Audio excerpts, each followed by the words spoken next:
Let's talk about how a telephone town hall works. Right now, voters right across Eastern Canada are answering their phones and connecting to this discussion. We will hear from David Merner shortly. You can get in line to ask a question at any time by pressing *3 on your phone keypad. You'll then be put through to an operator who will take down your question and put you in line. We will also be asking you questions in the form of quick polls. When we read out a question and some multiple choice responses, you'll be able to use your keypad to select an answer that best reflects you. If you are disconnected during the event, you can watch live on David's Facebook page and ask your questions there. Again, my name is Victoria, and I'm excited to be your moderator for this virtual town hall meeting for the David Merner Leadership Campaign. Judy Green will now introduce David, and we're so glad she is able to safely call in through the post-tropical storm Teddy. Judy? Thank you very much. And I want to thank everyone for joining us today. I am Judy Green, and I'm from Nova Scotia, the unceded territory of the Mi'kmaq people. Here we are under the Peace and Friendship Treaties. On the 30th of August, I stepped down from the Green Party of Canada Leadership Contest to put my full support behind David Merner. David has shown himself to be the unifier the party needs. David has the vision of where we need to be, and he has the plan to get us there. David understands the critical importance of our core Green principle of grassroots democracy and the experience to make it happen. It is my great pleasure to introduce David Merner, leadership contestant for the Green Party of Canada. Thanks very much, Judy. It's great to be on with everybody. I really appreciate this, the work that went into setting up this telephone town hall.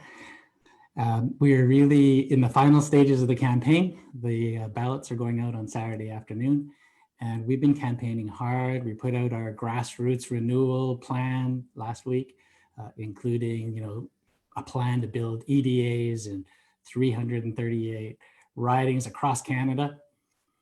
We're also put out yesterday, our Indigenous Advisor Circle plan to bring in Indigenous voices into a safe space inside the Green Party. So the campaign's really rolling. There's lots of issues to discuss on this call, and I'm looking forward to the questions. Wonderful, thanks, David.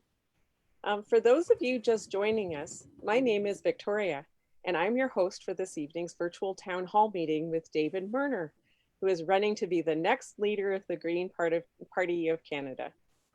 A virtual town hall is just like a radio talk show, except instead of you tuning in your radio, you have answered your phone when we called. If you have a question, just press *3 on your phone now to enter the queue.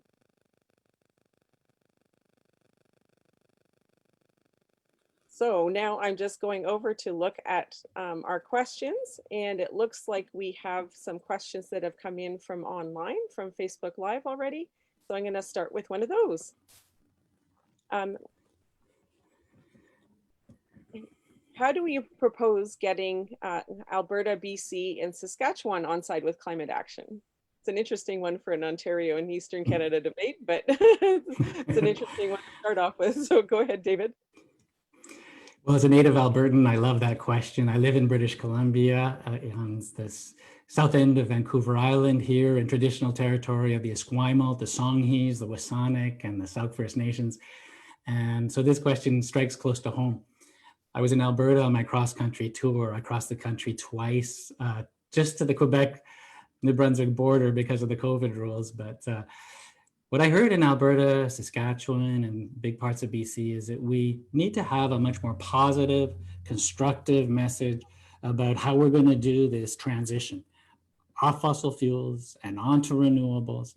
I have a cousin who's a welder on the TMX pipeline, and we had a really good conversation about, our guaranteed livable income, our free tuition plan for trade school, college, and university.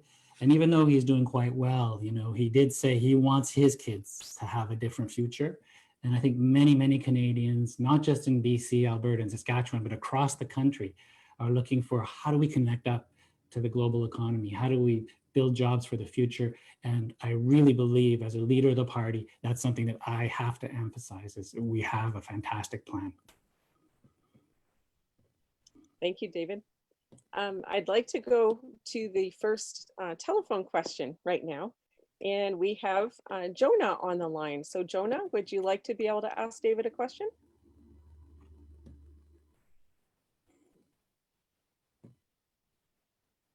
We can hear you, Jonah. Over to you.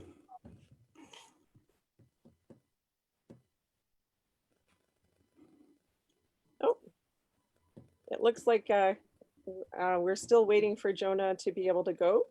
I think we can try going to Angela now. Angela, are you there? Hi, Angela. Wonderful. Hi. Hi, David. I know you've got a plan to provide some help for EDAs, because EDAs, I know you know, are very important. So I'd like to know some of the details. Thank you for the question, Angela. And you're right.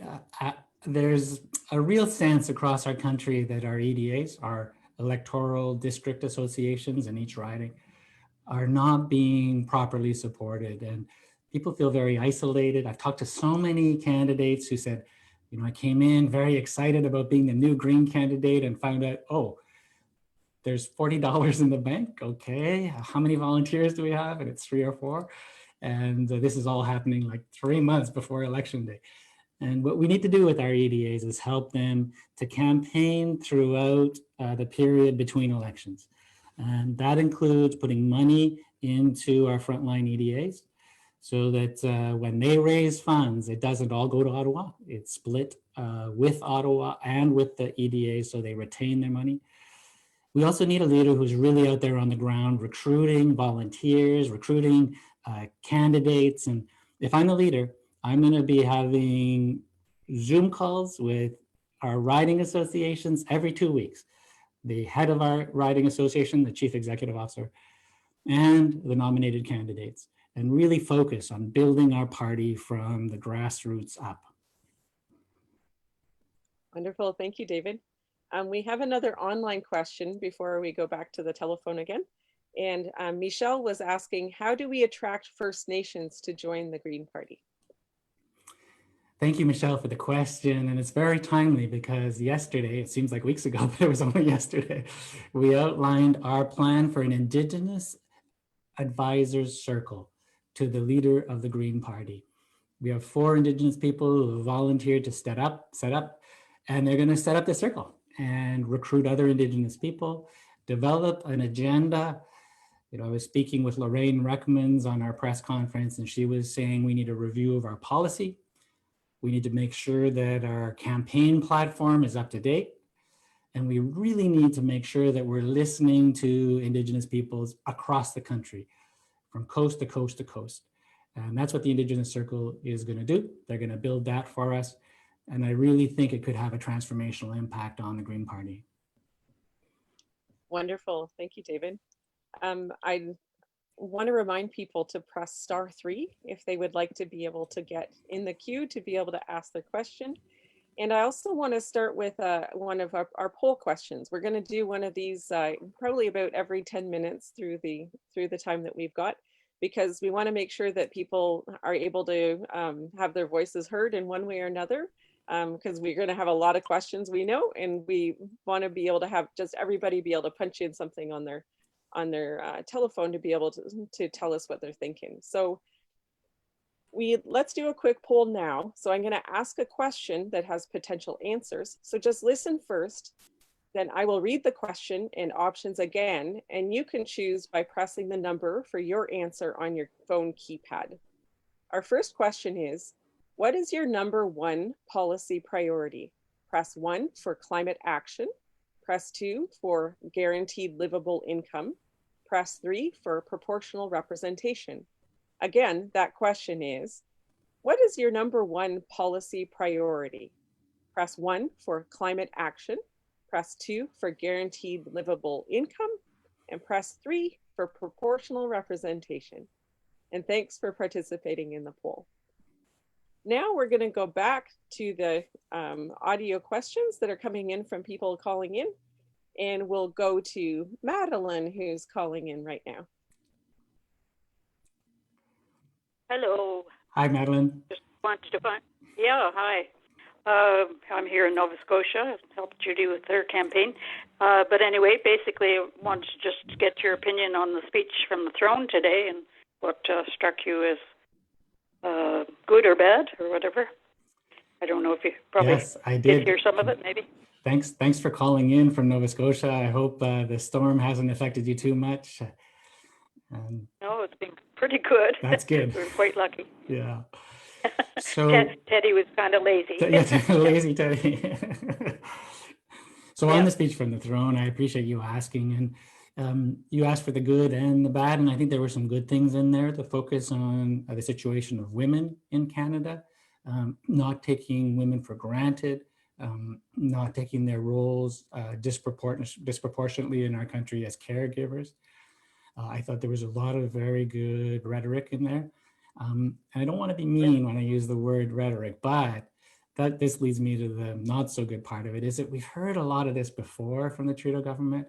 I was really hoping they were going to be brave. And sorry, go ahead. I was really hoping they would be. Do you want to go ahead, Madeline? Sorry. No, I was just agreeing with you. Yeah, thank you. I was hoping they'd be brave, though, and put forward the guaranteed livable income. I thought they were going to do it. There were some rumors they were going to do it. And, even the NDP were perhaps coming on board with the guaranteed livable income. But Jagmeet Singh and Justin Trudeau let this slip between their hands, I think, their fingers. This was a huge opportunity to say to Canadians, we're going to establish a safety net for all Canadians universally. And it's going to depend where you live and make sure you have a basic livable income. It would have really transformed Canada. It would have lifted millions of Canadians out of poverty. And it would have cost less than the Canada Emergency Response Benefit. So I really feel that was a lost opportunity. And so I'm disappointed by that. Hey, thank you, Madeline, for the question. And thanks, David, for your good, thorough answer. I'd like to try going to Jonah again, who's calling in from Toronto. Jonah? Hello. Yes. Hi, Jonah. Hi. Can you hear me? Yes, we can. Hi. Okay. So my question for you is, do you have any kind of strategy, or perhaps have started planning, collaborating with some of the other parties that may have some some common goals or compatible goals in order to be able to pass some meaningful legislature? Because the Green Party is going to have trouble doing that on its own. Yes, Jonah, the answer is yes. And we look at Elizabeth May and our caucus now, Paul Manley and Jenna Catwin, and they've really made a point of collaborating with the other parties. I think that's really essential. You might know, Jonah, that Elizabeth May got legislation through last year, her Free Willy bill to free captured dolphins and killer whales and so on, by starting in the Senate with a Conservative senator. And I think that's brilliant. The question of collaborating during election time is much more difficult, though. We've had a really rough experience out here in British Columbia with the NDP attacking us with really outright lies and untruths. And I know there are a couple of candidates in the race who are keen on very close collaboration with the NDP. I have to confess that I'm not.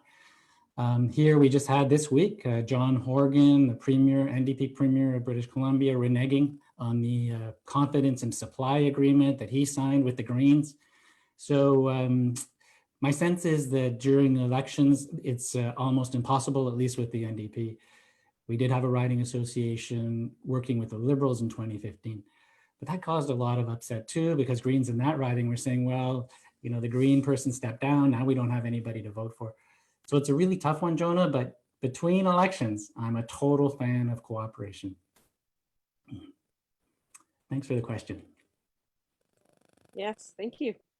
I'd like to go to another question that is coming in from Georgian Block, Georgian Bluffs, Ontario, and it's Lee.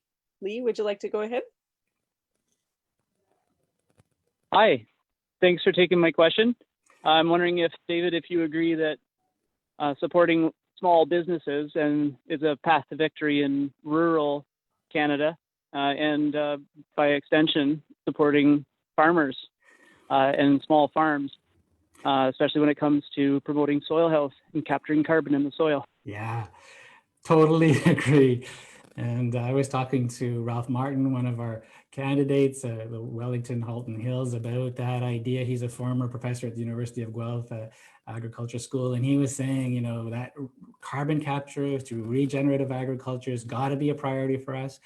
And we should figure out a way how we can put value on that and recognize that our farmers who are taking those sort of cutting edge approaches are really doing a favor for the planet and for the quality of their own soils. So I'm a total fan of that. On the small business question, we're having a small business debate, all of the candidates tomorrow. And I'm a total fan of the idea that really the small businesses are the backbone of our economy. They're the largest employer in our economy. And it's to us as a Green Party, I think, to really advocate for small business. I totally agree that this is essential in urban, rural ridings like mine, Esquimalt, Centrist, where really the small businesses are the backbone of this riding. And it's true across the country. So I'm a fan of cutting red tape for small business. And we campaigned in 2019 on a small business tax cut, and I'm a fan of that too. Thanks for that answer, David, and thanks, Lee, for calling in. Lee lives around the area where I do, so it's always nice to hear answers that are really supporting rural Ontario and how things are going to be able to move forward in a good way with everyone. Let's take another live question. Let's go, let's see, to Ottawa. Let's talk to John. John, are you there? Yes, I am. Hi, John. How you doing, Dave? Really great. Thanks for calling in. Yeah, no problem. My question was, when I was a candidate in 2015, we had a problem with party unity, debating our policies during the campaign. How could you put a stop to it? I love that question because I was a candidate in 2019 and we had the same problem, John, as you know, with Alex Terrell in Quebec attacking us for our platform. And it was so disappointing and so divisive. And it's actually one of the things that surprised me about this leadership race is we really have some divisive elements creeping into even to the leadership campaign. And it just doesn't seem like the Green way to me. We've got to pull together. We've got to be disciplined. A key thing for me is really tight screening of our candidates, John. I think we need to make sure that everybody knows the basics. Like, we are a pro-choice party, all right? We are a federalist party. We stand for unity in Canada, you know, and I don't know if you remember in the 2019 campaign, but we started off talking about racists coming into our party in New Brunswick, which was totally unfair. And then separatists running for us in Quebec, and were we pro-choice or not? It was, you know, we were off message so often, and we really have to make sure that our candidates are trained. They know where we stand on policy. We're a member-driven party. It's the members who set policy, not candidates, and certainly not the leader. So let's really recognize that it matters what our members say in convention. It matters what's in our platform, and we have to be consistent. Thank you for the question. That's great. Thanks. Thanks again to both of you. And we'll go again back to the phones, and we've got Millie. She's been waiting for a little while. So Millie, would you like to go ahead from Lennox Addington? Yes, thank you for taking my question. I think my first question has been at least partially answered, and that was how would you, as leader of the Green Party, respond to the speech from the throne? I'm sure you could have gone on even longer, but I'll go on to the second question, which is about the grassroots renewal, which somehow I've missed that, and I'm a fairly new member of the Green Party in the spring. Apparently, you were in the little hamlet, visited the hamlet that I live in, and I was completely unaware of your visit, unfortunately. But what I'm really calling about is about the need for grassroots renewal, particularly in this part of Eastern Ontario. You know, I was in Tamworth, Millie, and I appreciate you mentioning that. I've crossed into small towns and big cities all across the country, and I'm sorry I missed you in Tamworth. We had a gathering there of about 8 or 9 people. It was a very small gathering, and I don't think the word got out to everybody. But that's one of the challenges we have in the Green Party, is making sure our grassroots members know what's happening in the party. I hear this over and over again. You know, we need telephone trees, we need emails, we need text messages, we need much more communication with the members so they're in the loop on what's happening in the party. If I can just touch on the speech from the throne again, because you gave me an opening there, I would like to go on, because the gap between the rhetoric and the actions of the Trudeau government are one of the disappointing things I see. And I see that especially on things like Indigenous justice and Indigenous rights, where they had such a great platform in 2015, and then they've really failed to deliver on boil water advisories and safety for Indigenous women and girls and so on. And other places where there are huge gaps are on the climate emergency. Like, the rhetoric is lovely, but they're not setting serious science-based targets with timelines and enforcement. And it's really missing from the speech from the throne. And it's so unfortunate, because I know the cabinet was debating this and they made the decision not to take it seriously. And this is part of a pattern. I could go on even longer, but I want to give chances to others to ask questions. Thank you, Millie, for those questions. Yes, and thanks, Millie, and thanks, David. They're just saying, David, that if you could be a little bit louder, that they would appreciate it, because I think when it's all right, great. Phone lines, I'll turn up the microphone. Yeah, that would be awesome. Thank you so much. So we're going to go to one more live question, and then we're going to go to another poll. So the next question is going to be Paul, who is calling in from Nova Scotia again. Paul? Yes, hi. Hi, David. I'm really glad that you are doing this. And my question has to do with the whole idea around glyphosate. Glyphosate that's in almost every person in North America, and it's a World Health Organization probable cancerous subject. So here we are, we're spraying this stuff on our forests and we're eating it in our food. Yeah.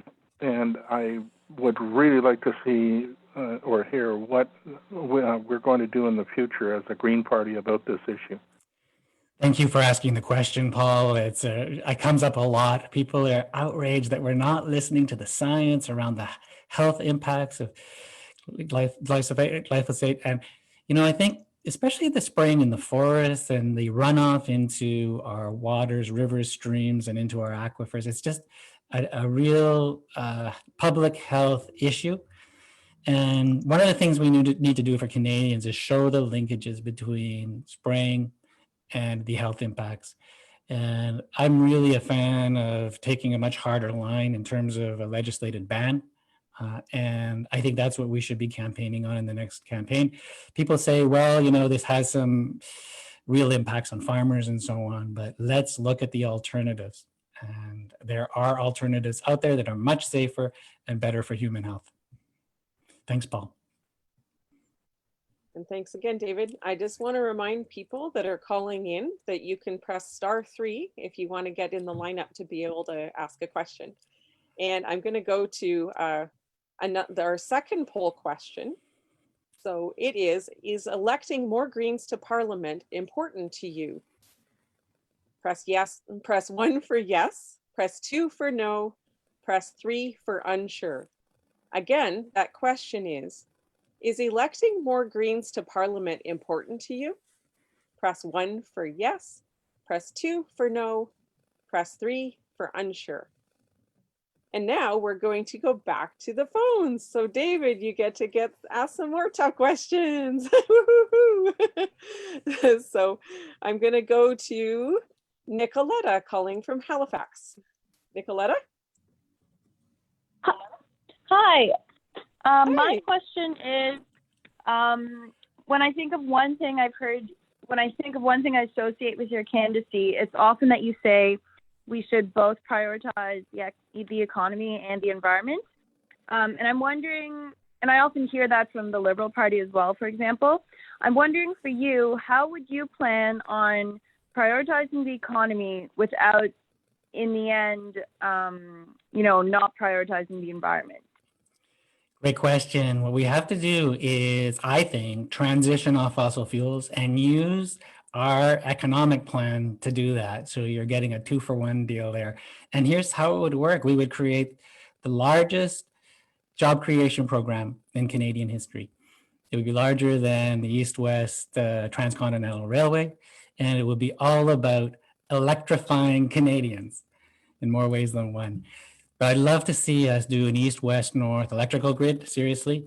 And it should be powered by renewables, local renewables, solar, geothermal, wind, run-of-river hydro. Here in my riding, it's happening right now. The Sauk First Nation has gone entirely off diesel generators. They're onto solar, and they're putting the power back into the grid. They've done it with training up their own people.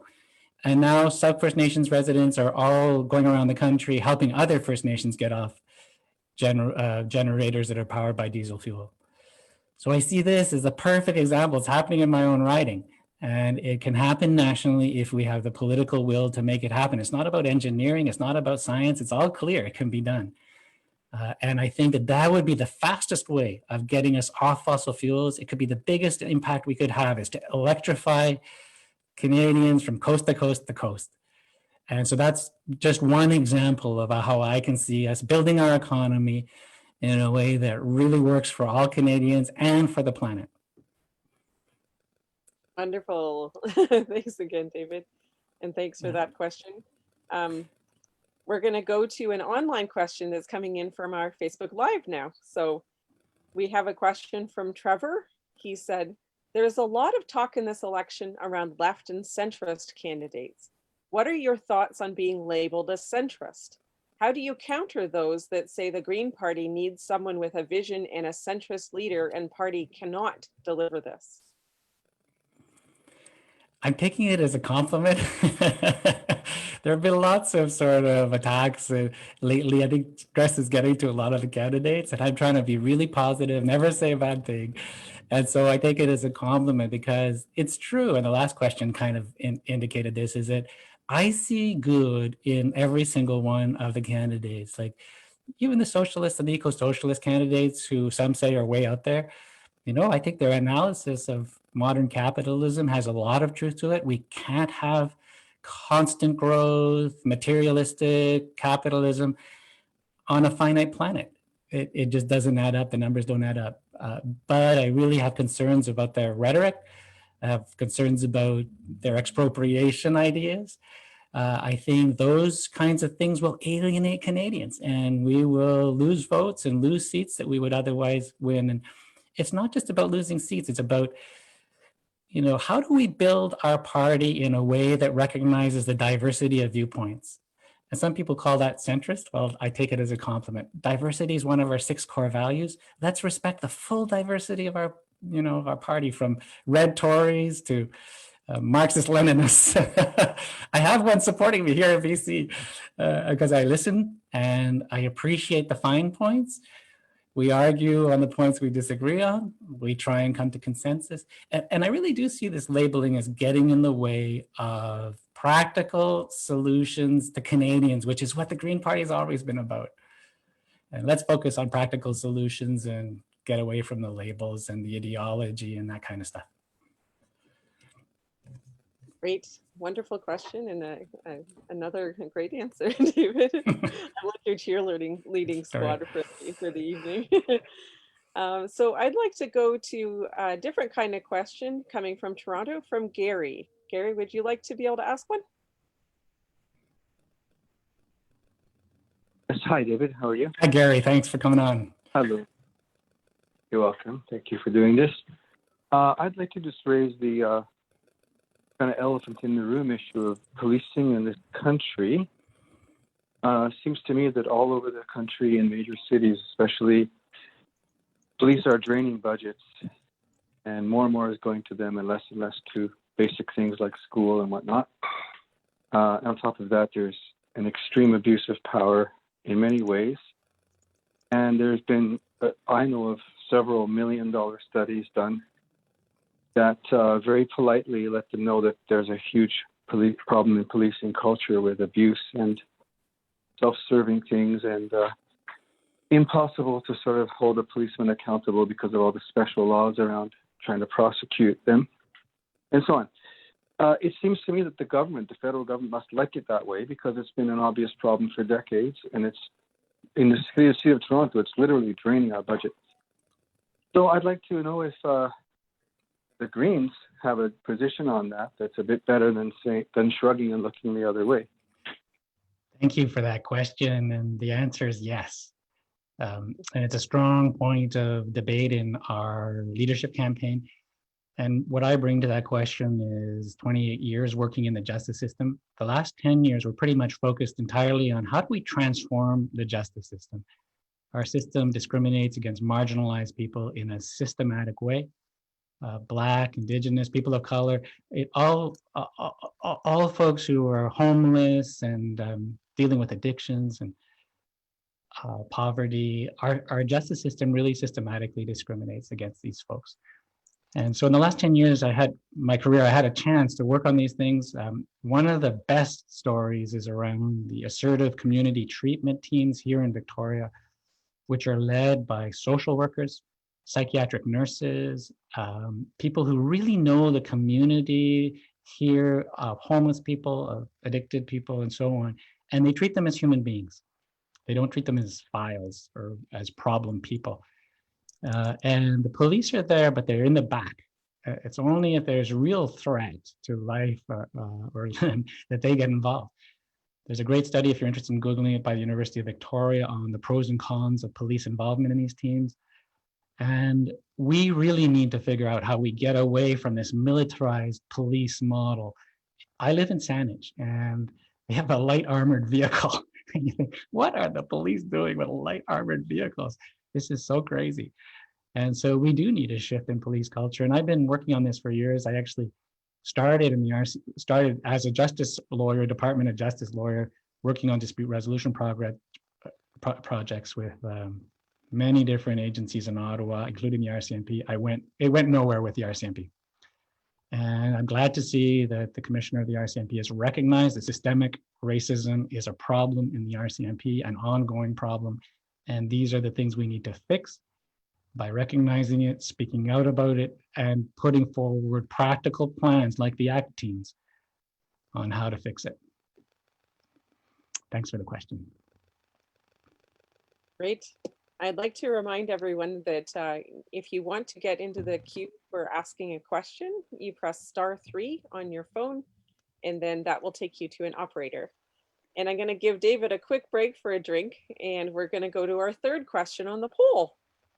So, on a scale between 1 and 5, please rank the level of support you believe the Green Party provides candidates during elections, where 1 equals none and 5 equals excellent. So press 1 for no support, press 2 for some support, press 3 for support, press 4 for good support, and press 5 for excellent support. Again, that question is,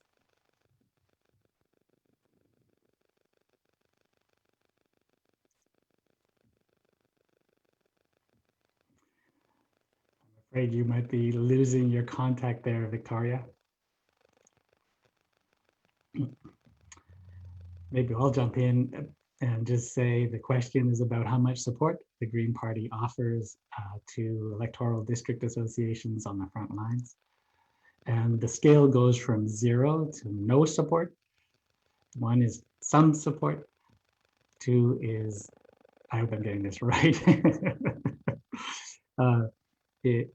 Let's say 3 is some support and 5 is fantastic support. So it's 0 to 5 with fantastic support at the top, and 0 is no support. And so I'm stepping in because I can see that Victoria's been cut off, and she lives in a rural area in Ontario, and these are the joys of having a rural internet connection. There you are, you're back. So I read the question again, not as well as you did, Victoria. So we don't need to go over the second reading. Hopefully people are pressing on those number signs on their phones as you come back in. Welcome back. Wonderful. Thank you so much, David, for filling in. I'm not sure what just happened, but my Zoom turned right off. So I'm back.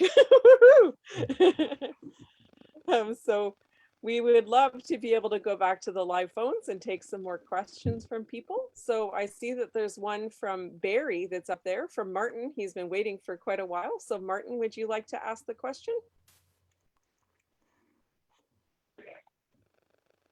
Am I on? Yes, you are. Go for it. Yes, I hear you. Hi, David. Hi. David, I got a couple of questions actually, but I'll start with one that I don't see a whole lot of information about in terms of the Green Party, other than a couple of points with some of the candidates on the website, their websites. And that has to do with military. Being ex-military, I noticed a couple of the candidates are talking about reducing the scope and size and the budget of our military and things like that. And so I want to know what your position is on that. And if it was along the same line, how do we maintain our international relations with the UN and different alliances that we have, and actually deal effectively with countries like Russia and China without having some sort of military presence? Love that question, Barry. You may not know this, but I'm in Esquimalt, Saint-Nicolas. We have the largest naval base on the west coast of Canada in my riding.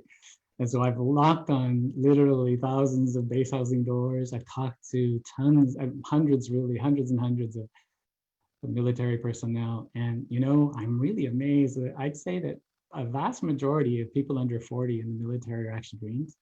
And we had some great conversations. And I went there with some nervousness, let's say, because, you know, we're planning to cut that F-35 program. We're saying having a single engine fighter jet in a country like Canada, you know, puts our pilots in dangers in the north.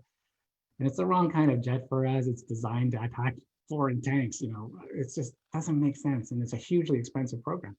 But then we would also talk about the positive side, which is, look, the military, we know, is doing huge work related directly to the climate emergency, fighting forest fires in Alberta and BC, and dealing with flooding in Quebec and in New Brunswick. And just, you know, the past months, look at what our military have done to help out seniors, especially in Ontario and Quebec, you know, a disaster in long-term care homes, and the military steps in. And you know what I hear in the feedback from military folks is that's the kind of work they love. They feel like they're helping Canadians on the ground. And, you know, we talk about what models work in other countries. You know, the U.S. Army Corps of Engineers, an example, they're doing a ton of work around addressing the climate emergency, you know, addressing flooding. So there's a model here for where our military needs to go and where they actually want to go. At least the folks on the ground are saying, yeah, we need to be properly trained. We need to be properly equipped. And if we have that, we're good to go. So that's the kind of conversation I've had a lot on the doorsteps. My father and I literally knocked on thousands of doors, and we got a great reception and good results too in the polls here. We came second in this riding at 26% of the vote, and a lot of the military vote was behind us. Thanks for the question, Barry. It's been my experience too that a lot of Greens are on military bases. There's a lot of support for peaceful resolutions and but also having a strong presence in order to make sure that we're protecting people that need to be protected. So yeah, I totally agree. And they resonate with the internationalism of the Greens, you know, that we're a part of the global Greens. We really care about the global community. And the United Nations is important to us. And so I really think there's a connection there. Yeah. Not all candidates would agree with me. Okay, well, I'd like to go for another question from Toronto. We've got Shoja. Hopefully I'm saying that right, and my apologies if I didn't say it right, but would you like to go live now, please? Sure, thank you. First is right. Yes, Shoja is perfect. Hello, David. Hello, Shoja. Nice to hear your voice again. Yes, and I want to, speak louder and stronger, because sometimes it's hard to hear, and I don't want to hear you that you're tired.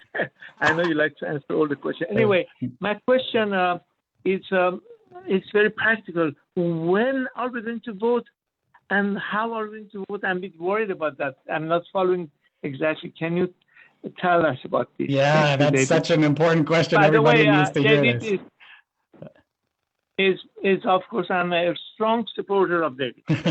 Thanks so much. I really appreciate you calling in. Yeah, that's a great question because everybody needs to know the ballots will be emailed out, this Saturday, the 26th of September. And it's a preferential ballot or a ranked ballot. So you get to rank all of us, all the candidates, 1 to 8.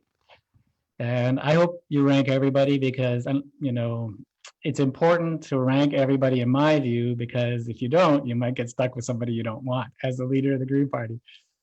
And the voting runs until October 3rd. So people check your emails for October 26th, and you can vote before October 3rd. And that's when the count will happen, and they're going to count until 7 p.m. If they haven't finished with the count, then they keep going the next day, and the announcement will be on October 4th of who has won. That's a short version. Hope everybody votes and puts me number 1.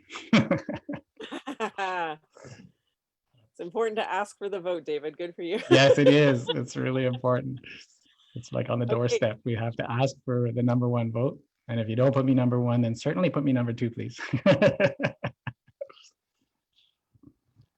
Okay, so we're going to go to another live question.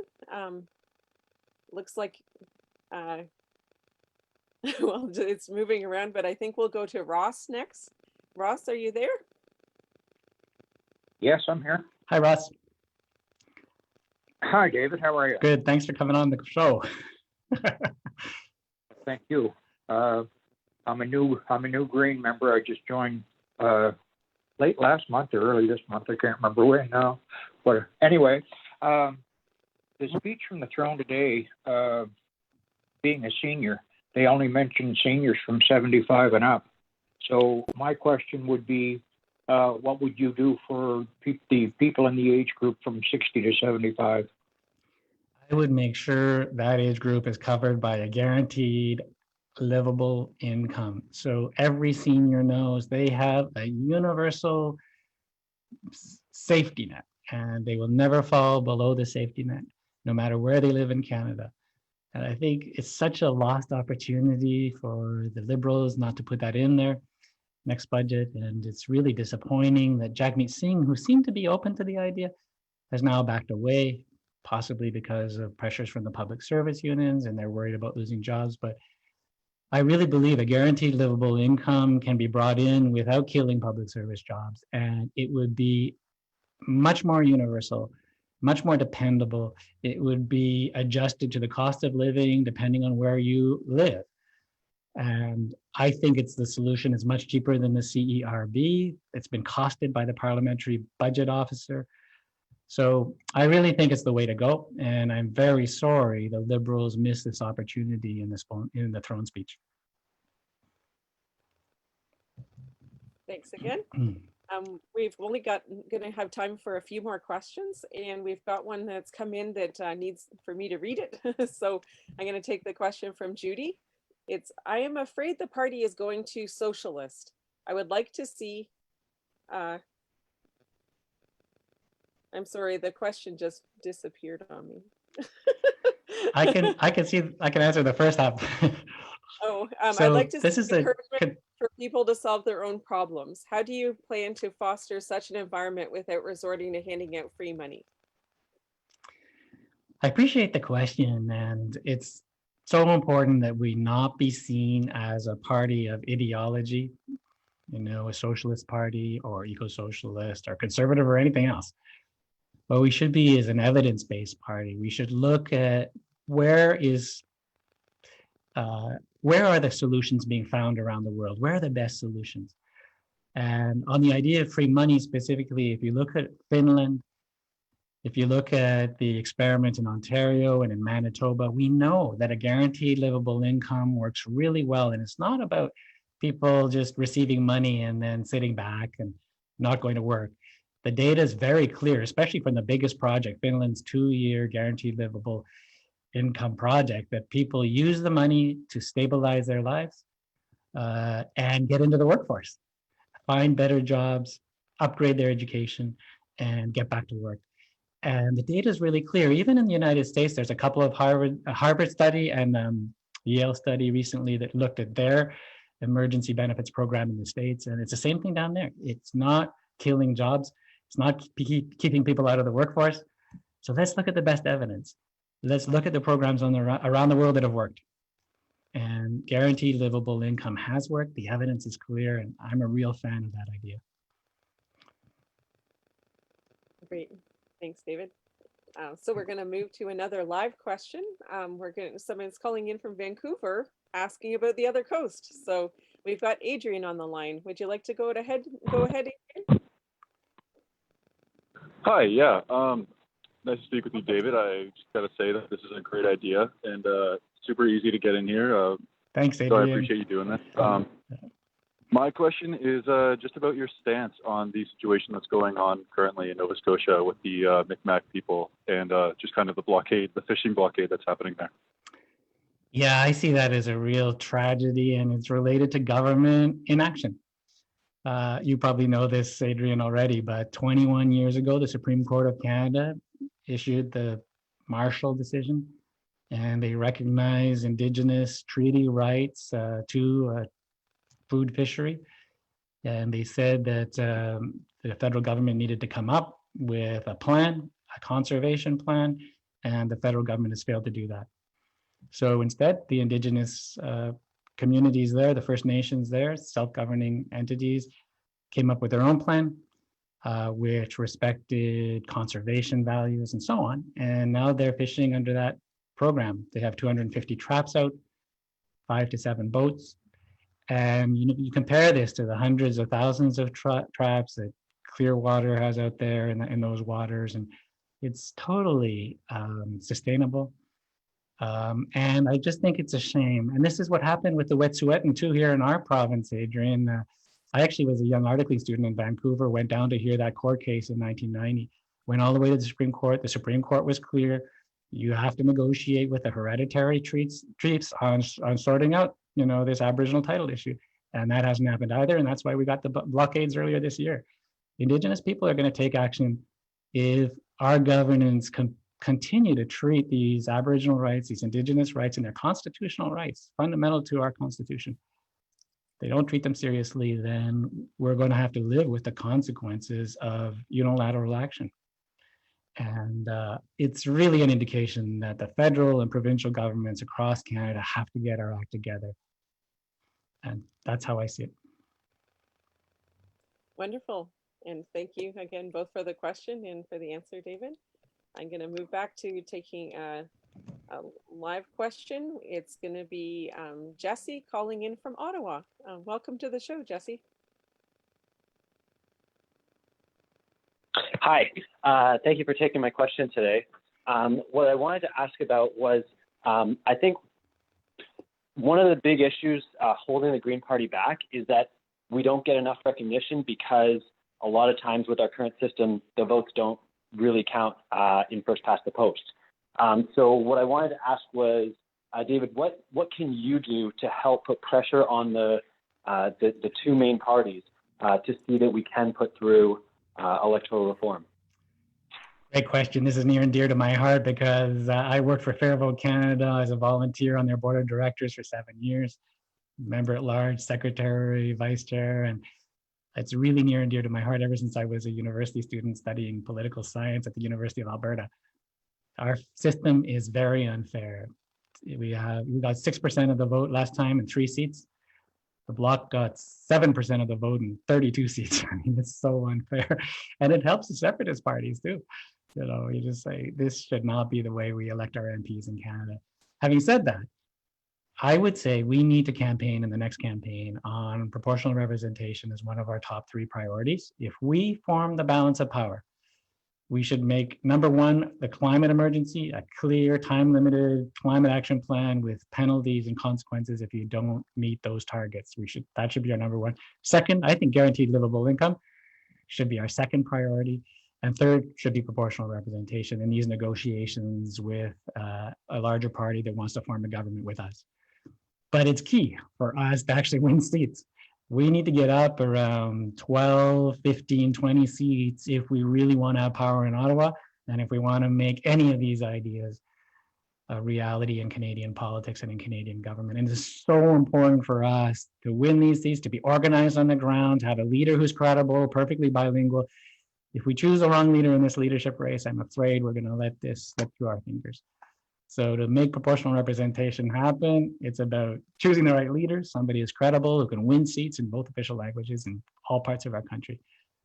And secondly, someone who has a plan to renew the party from the grassroots up in 338 ridings. And that relates directly to delivering on proportional representation. Thanks, Jesse. Wonderful. And I'd like to move on to a caller, Mike, that's calling in from Wellington, Halton Hills. And Mike is a well-known Greens. Go ahead, Mike. Hi, David, and thanks. I'm the ex-environment critic for the Greens. They ran in 2008 and 5 and 6 as the big elections against Harper, and then became disenchanted with how the party has become kind of autocratic. And I'm very encouraged with a lot of the words I've heard from you. So I have a question about elections, and there seems to be a theme here. First of all, I'd like what you say about the grassroots. I want to hear, in an election, how you're going to have more than one star in the sky and celebrate other people from a team point of view. But when elections happen, it gets very muddy and very difficult for a Green Party person at all to convince voters and get them to see the differentiation. What is your biggest strategy to differentiate Greens from all the other parties who, steal our platforms and then don't implement them? So what is your main strategy to say, if you picture yourself in a debate during the election, to really hit home for Canadians to say, I do need to vote Green this time? Yeah.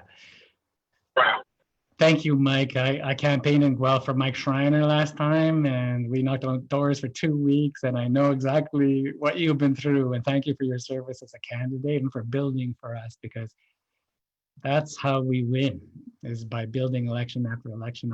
I've knocked on doors 3 times throughout my riding. 2015 during the BC referendum on proportional representation, and then in 2019. And this is how we're going to win next time.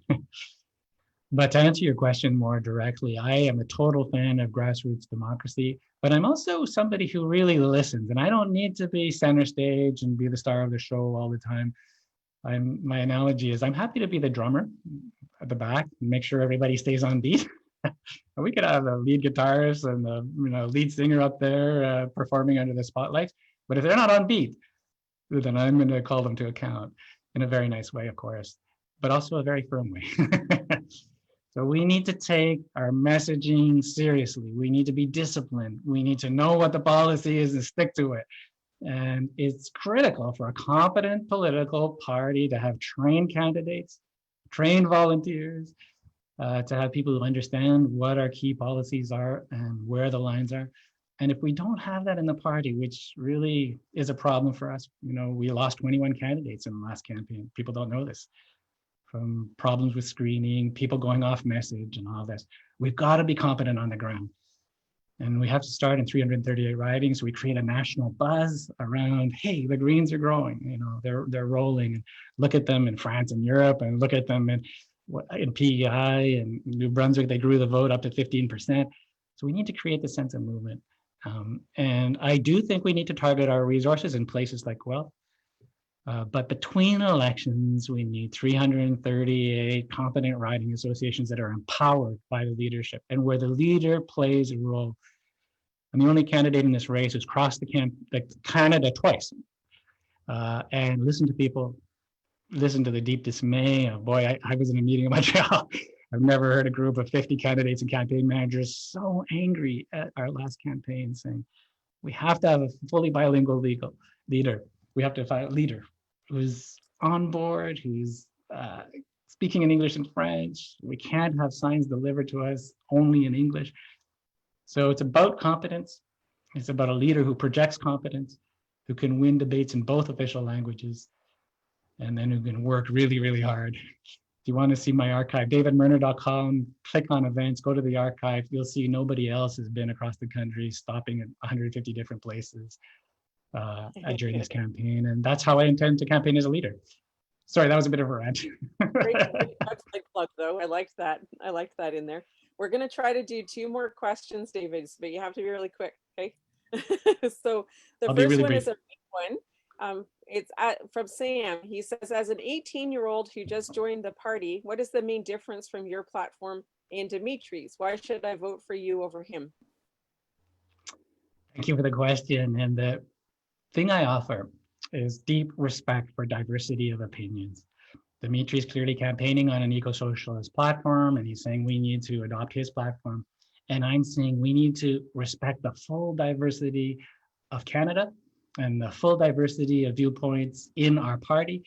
And we have a fantastic diversity. Like, we have red Tories who care about fiscal responsibility. You know, people like Andrew West and Courtney Howard and Annemie Paul who are in this race. We have people who are eco-socialists and socialists, and people like Amita and Dimitri and Miriam, and we should respect them all. If we had Glenn Murray going after the Liberal vote, these other folks going after people that they've recruited into the party, we would have a rock star team of people who could win seats, transform the Green Party, and transform Canadian politics. But I worry that if Dimitri or Amita or Miriam win with a set view of what the Green Party should be, an ideological kind of party, I think we would really lose a lot of support across Canada and lose members inside the party. Okay, David, I'm going to just scurry on so we get one more question in before we do our wrap up, and one more poll question. So we've got Mark on the line calling in from Nova Scotia. Mark? Hello, David. Mark here. David, with all the issues that are major things now and everything else, will you be able to keep the environment as the #1 focus of your leadership? That's one question. The other one is, how are you going to be able to do that? What are some of your core values to be able to attain that? Self-sufficiency and timelines. Do you have timelines and some of the major things that you want to get done on the environment? Yes, I do. And that's key to our whole brand as a party, and the thing that brings all this diversity together is climate emergency has to be #1. And we need legislated timelines and targets. We had the best, most ambitious, and also most scientifically supported targets in the last campaign, 60% reduction in greenhouse gases over 2005 levels by 2030, which is a bit of a mouthful, but we need to be able to communicate this in a way that's really compelling, not talk about the boring data so much and talk about the story. And here's the story I'd love to tell, which is we have a plan to build an east, west, north electrical grid. We're going to electrify Canadians. And it's going to be the largest job creation project in Canadian history. It's going to connect up to local renewable power. It's going to get us entirely off fossil fuels. And we have a timeline for how we're going to do it. It's not about science or engineering. You've heard this before. It's about political will. That's my key pitch. And so it is about economy, but related back to the environment. The other thing I'd say is Courtney Howard has a really good connection between public health and the environment, and that's critical too. So our message needs to tell a story about that. Sorry, Victoria, I got to shorten my answers. We need to move into the ending, or we'll be running over time. So I'm really grateful that we've had so many great questions and a good conversation tonight. But before we end, we'd like to do one last poll. So now that you've gotten to know David, we'd like to know where you might rank him on your leadership ballot. So press 1 for first, press 2 for second, press 3 for third, or press 4 for unsure. Again, that question is, now that you've gotten to know David, we'd like to know where you might rank him on your leadership ballot. Press 1 for first, press 2 for second, press 3 for third, press 4 for unsure. Now, David, based on what you've heard so far, what's your impression of the input from participants on tonight's virtual town hall? I really love the questions, the diversity of the people who are calling in, younger, older, east, west, all from coast to coast. It's really exciting to be part of this race because the leadership candidates represent the full diversity of Canada, I think, apart from Indigenous people, and we'll do better next time. And if I'm elected as leader, one of the things I'm going to do is make sure that in the next leadership race, we have the full diversity of Canada represented. People are really ready to go. I see that as one of the responsibilities of the leaders, and then stay out of the race. Let them go to it. And I'd really love to build the party in that way for next time, so that not just our candidates, not just our volunteers, but our leadership candidates also reflect the full diversity of party and the country. Wonderful. Thank you, David. And thanks again to everyone for participating tonight. We've got a lot happening between now and the voting day. It's only a couple days, but there's still lots going on. So please go to davidmerner.com to sign up for our newsletter and keep up to date. If you have a comment or a question that we didn't get to tonight, or something that has just occurred to you, please stay on your phone after the event has ended and you'll be able to leave us a voicemail. So thank you, everyone. Merci beaucoup. Miigwech. Bye-bye. Thank you, Victoria.